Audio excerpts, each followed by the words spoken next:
Bacon,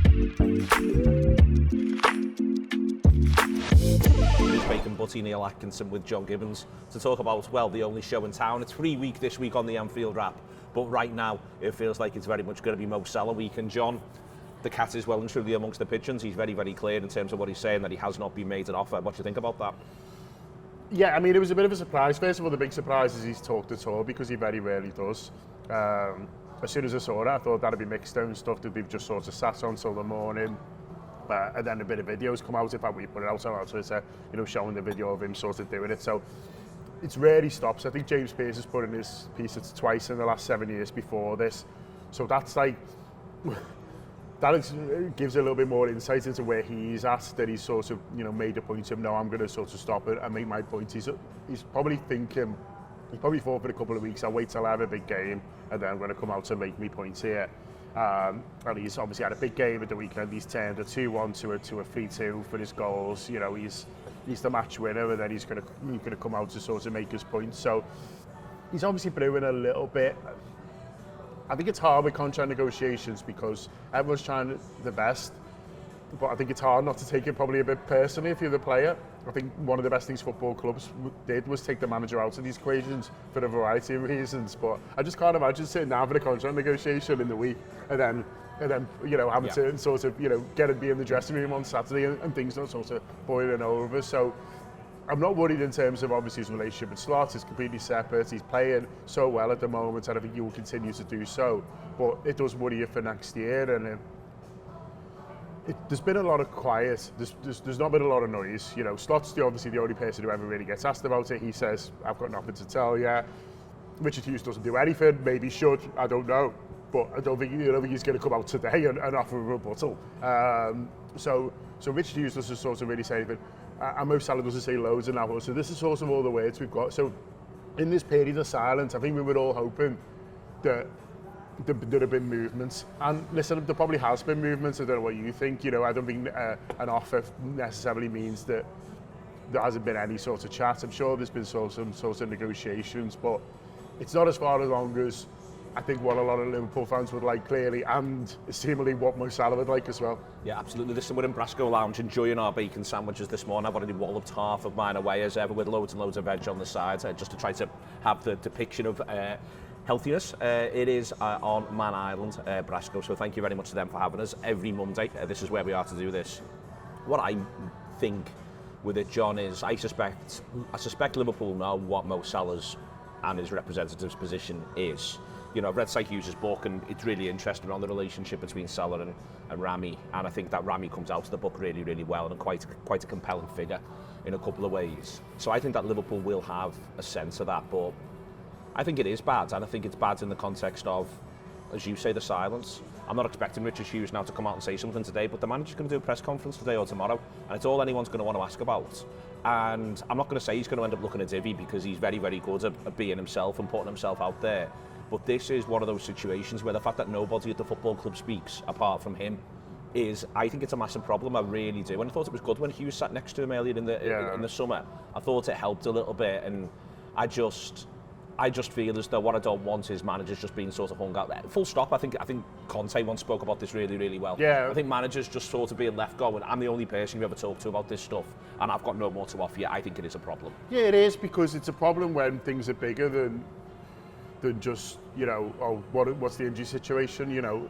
Journalists are allowed and are be expected to ask about other things going on sort of at the club, and that's not just from a playing point of view as well. There was a situation where, Kenny gets hung out to dry a little bit on the Suarez thing and stuff like that. Like, that was sort of bigger than him, and in a modern structure of a football club, honestly, he's sort of middle management, really. Like, he's important, very important middle management. So, he's really well paid, possibly better paid than Richard Hughes. I don't know, but he's well paid. He's obviously got a really important job, and it's a really key cog in the whole system. But in terms of how he's put these structures in place, and also you put this structure in place. You made the announcements. You made exactly. Fenway Sports Group have made Michael Edwards head of football, and they do a press release. So I don't think you get to have it all ways. Yeah. You sort of do, because they do all the time, and not just at Liverpool, but at other football clubs. But I think there is a point where what that will turn into is it'll turn into massive disquiet with the people who run the football club if they're not careful here. It will, and I think it'll you know, you talk about player power as well. If it was seen as Salah going up against Jurgen Klopp, I think it would be a little bit of, you know, people would sort of take it both ways. There'd be people who side with Salah, there'd be people who say, well, Jurgen knows best and stuff like that. But if it's so Mo Salah versus Richard Hughes, who we never sort of hear from, and you're like, well, everyone's going to take, you know, Mo Salah's side on this, and it's just going to sort of build it up and ramp it up, and you know, I've seen, you know, tweets this morning or things on Blue Sky saying, you know, when are we rioting and stuff like that, and obviously that's not going to happen, do you know what I mean? Like, but people are going to start sort of get pissed off, and January 1st on the horizon when he can start talking to other clubs, and you know, that's seemingly where his head's sort of starting to go to, and it's just frustrating because it's a massive week, like you say, Real Madrid, Man City, these huge games, and you want to be sort of focused on that really, and you can say, well, Mo shouldn't be doing it then, but he's obviously just a bit kind of exasperated really and go, well, what more can I do? Why isn't this sort of happening? And so I understand sort of his frustration on it really. So it's not quite a mess because the team's still winning and the team's still playing well, but it's not an ideal situation, and it's one I feel that they could be managing better. I think with it, when you sort of, I think one of the key problems for me with the whole thing, John, is that I think that because ultimately people will decide who they feel is responsible for X or Y. The two words I least like to hear from anybody are the words Betts and Mookie. Under any circumstances, I can't fucking be bothered about a conversation about a separate sport. But I can understand why people want to sort of bring it in because of the ownership sort of aspect and the question. But Liverpool have gone out, well, the ownership has gone out of the way with Liverpool to say, no, there's a fella who's in charge of this for Fenway Sports Group, who's called Michael Edwards, who you all know from a Liverpool capacity, and he's put someone else in charge of this. And I think a big part of this, though, will become that, for instance, if people are pissed off with the owners, some people didn't want Edwards back. I think it was generally sort of done as everyone's delighted because Edwards was coming back, but some people weren't sure about bringing Edwards back. There's a lot of people who I think have got a determined and ongoing disquiet with the owners that I understand to an extent, but don't go with the whole hog, because when you look at the facts, all the money that the club makes goes back into the club, and there's no getting away from that. Yes, the club's worth well more for them, and they've already got a lot of that money back when they've sold little bits of it off. So again, they are not my favourite hedge funds, but they are not my least favourite hedge funds. You know what I mean? I hold no candle for any owner in this country, full stop, let alone Fenway Sports Group, any owner of a Premier League club, but let alone Fenway Sports Group. But the money does go back into the club, and it's how that money's being spent. But are we saying that is solely Richard Hughes' decision? Are we saying that this is Richard Hughes in concert with Michael Gordon and Michael Edwards? Their decision. Do you see what I mean? And I just think what it does is, what all the gaps do, is it means that anyone can pick any hobby horse they want and fucking make it work. Because you can. You can. Yeah, I mean, to be honest, I think, you know, Michael Gordon's took a bit of a step back, and I think Michael Edwards is running the show now, and if running the show is what he's doing, then this is part of the show. And, you know, they'll have a budget that comes, you know, from the ownership group, but I think within that, it's up to them to decide what they want to do. And at the moment, seemingly they're looking at it a bit unsure about whether to allocate a certain amount of that budget to Mo Salah. It all could be brinkmanship, it all could be negotiating. You know, they could be looking at this and think, oh actually this is good for us because he's showing this sort of desperation to stay, so maybe we can get a slightly better deal for him. The result is always the end result, isn't it? Do you know what I mean? Like, whether this is, you know, what happens at the end is truly what matters. So when we sat here last year, how good is our squad? That is their job, and that is the sort of the most important thing when sort of Salah's here or not. I just think your squad will always be better if it's got Mo Salah in it, you know, regardless of sort of, you know, opportunity costs and things like that. And I just really hope to get it done. And I'm just looking at him yesterday and everything that he's doing and everything that he's able to do, and it's consistent. You know, he's not one of these who's like playing for a new contract and then he's gonna, you know, coast. He's been doing it since he arrived. Since he walked in, he scored goals and created goals and just been absolutely brilliant in the biggest moments. And if you think you can find another one of them, then all the best, because they don't grow on trees. They're very rare. And I think if you've got one and he's as desperate to stay as what he seems, then I think it's probably best you just sort that out. I just don't want this to become some sort of defining test. I think there's so many other things that when you talk about how you run a football club, for me, are more important. I'd like them to be much more on top of the idea of, oh my word, we just had some a little bit of a break there at the back. Got all distracted. I think there's there's loads of areas where the way Liverpool have been run has irritated the life out of me. I think they should have been much more trying to lead the vanguard in terms of reforming the game. I think that they should have been on top of every report that's come through that said, not least because they tick a lot of the boxes already themselves. They should be more demanding on that. I think there's too much backroom stuff. This is the stuff that genuinely pisses me off. I still think tickets are too expensive. I'm very much of the view tickets are too expensive right the way through the game, and Liverpool should be pushing for everyone's tickets to be cheaper, and Liverpool are in a position to do that. I think there's loads and loads of moves of things that you can do that I'd like to have seen them do more of. What I don't think rating or not rating ownership should come down to is whether or not they're giving players the biggest money. But this situation will create that. Because that's what loads and loads of people care about, and I'm not going to get to decide what you should or shouldn't care about. So it's going to come down to what's happening with all three of these. I think genuinely feel as though there is a situation created here where there's the possibility for, I know you said before about riots, but I think there's a situation where there's the possibility for genuine disquiet with the people who are running the club and the people who own the club. Genuine. I think that will happen. happen. No one's going to have the backs, is the point. Well, no, and why would you? Because you've got no investments in these people, because they've made no effort to sort of, to have that, relationship. And so I think what matters is on the pitch, and I think, if Salah goes and if Cenk goes, and fucking heaven forbid if Verge goes as well, all three of them, there'll be unbelievable pressure on to win straight away. It's okay, well, what the fuck are you going to do now? And there can't be any rebuild chat. Nope. There can't be any, because you had great players, no transition. So it can't be like, oh, we've got this younger team and we're going to see how we go. Like, no one's going to be interested. And that's the thing with, sorry to say it, Mookie Betts, that's what pisses them all off. It's because the crap this year, and Mookie Betts is winning the fucking World Series. Is it the World Series? I don't know, John. Whatever it is, he's won 2 of them. Yeah, I'm not interested. So he's left someone else. I quite like the game, but go on.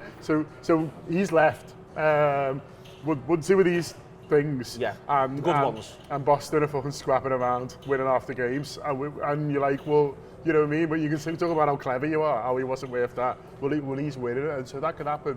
If Salah really wants to stay at home and Liverpool won't pay him, he'll go to a club in Manchester.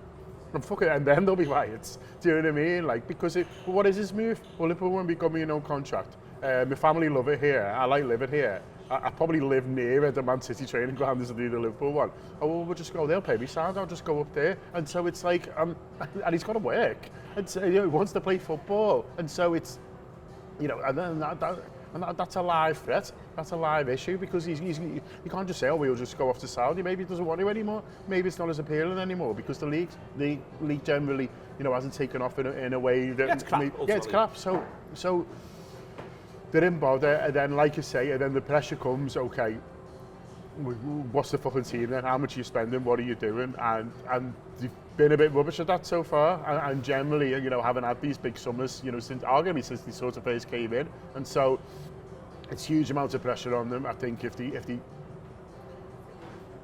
particularly if Salah and Virgil go, I think if Cenk goes, it'll be a slightly different narrative, and I think he's probably going to be more negative towards him. I think if the pair of them go, or maybe even just Salah, I think they're in real bother, and they better hope that whoever brings in scores a lot of goals quickly. That's the way it's going to work. Flip side of it is the table looks nice. Yeah, it looks brilliant, doesn't it? Yeah, it looks really good. 8 points is great. It's early days. There's a lot of football to be played, but it couldn't have gone any better. We're in a fantastic position, and that's the great thing. And listen, the players are going out on the pitch and doing it, and Salah especially, at the moment playing phenomenally, but he's not the only one. And the manager has got them playing really, really well, and has got them playing in a different way slightly, but it's working, and they're having to dog a couple of games. Other games that they played some fantastic stuff.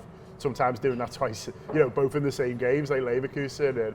But it's wonderful, and it sets us up again for them for a really big week. I've seen people saying, I've even joked about it resting a lot against Real Madrid, but I don't think you'll want to. I think first of all the players want to play, and I think also you want to keep the momentum going.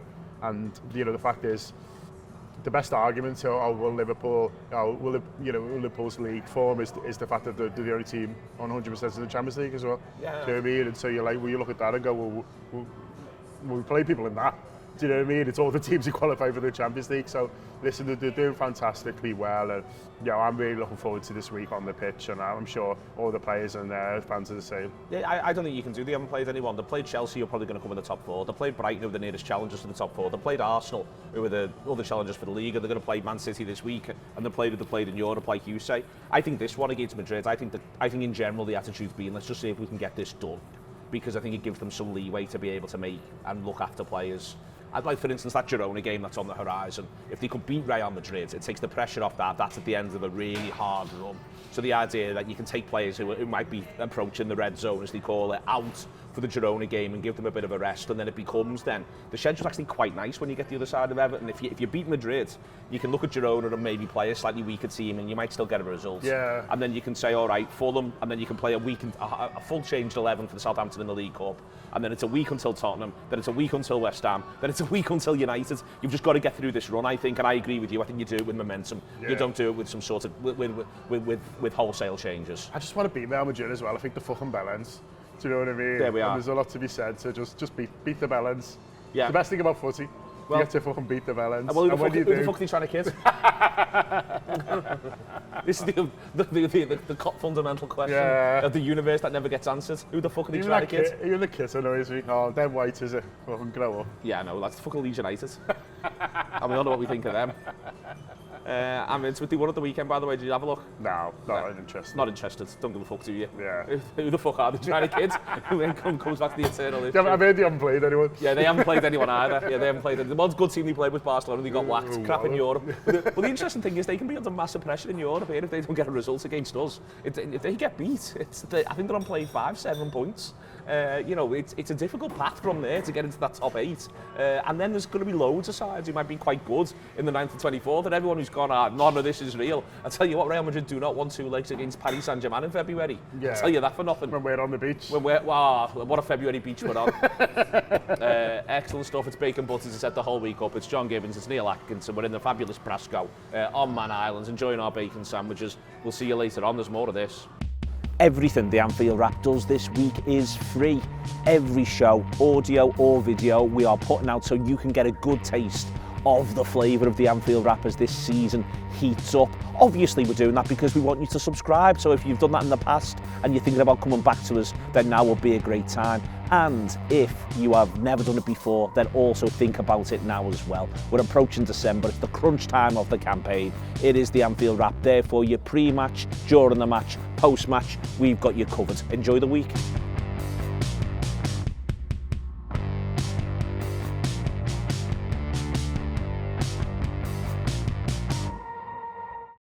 John Gibbons from the Anfield Wrap with a quick interjection to let you know a little bit more about a fantastic offer at the moment at Anfield with LFC Tours. Now, if you've not been to the Anfield on a non-match day for a while, you've not done one of the stadium tours for a while, or you don't know about the full range of activities they have at the moment, then this is a fantastic opportunity to have a look into it and also save yourself some money, because there's loads going on a non-match day. There's the classic stadium tour, of course, that is always being developed, and that includes the newly designed LFC Museum, which is absolutely brilliant. You can even abseil from Anfield if you want at the moment, and there's Legends, Q&As and ultimate Anfield experiences as well. And until December the 2nd, you can get money off, and it's a really good discount as well. It's 30% off the classic stadium tour. That includes the museum as well, with the code Black Friday 30. So that is Black Friday 30 when you're booking. You can either book a particular date, or you can get a gift voucher from that as well, and you get 30% off. Or if you want to do something a little bit more special, there is the Legends Q&As. So after the stadium tour, you'll hear from a legend who's played and won trophies, I'm sure, for Liverpool Football Club, just to hear a little bit more from them and maybe a chance to ask a question there yourself as well. Or there's the Anfield experience, or the ultimate LFC experience as well. They are really special. I've been lucky enough to go on one of those, and it makes you feel like an absolute VIP and maybe a Liverpool player yourself. Or also there's the Anfield abseil, so if you're brave and you want to tackle that,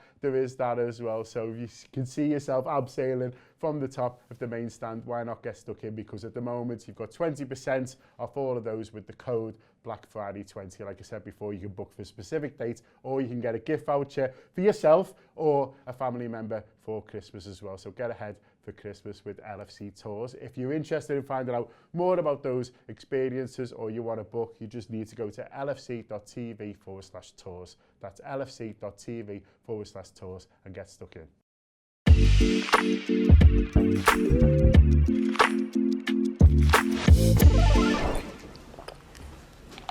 How's the break then, Steve? How's the bacon, did you say?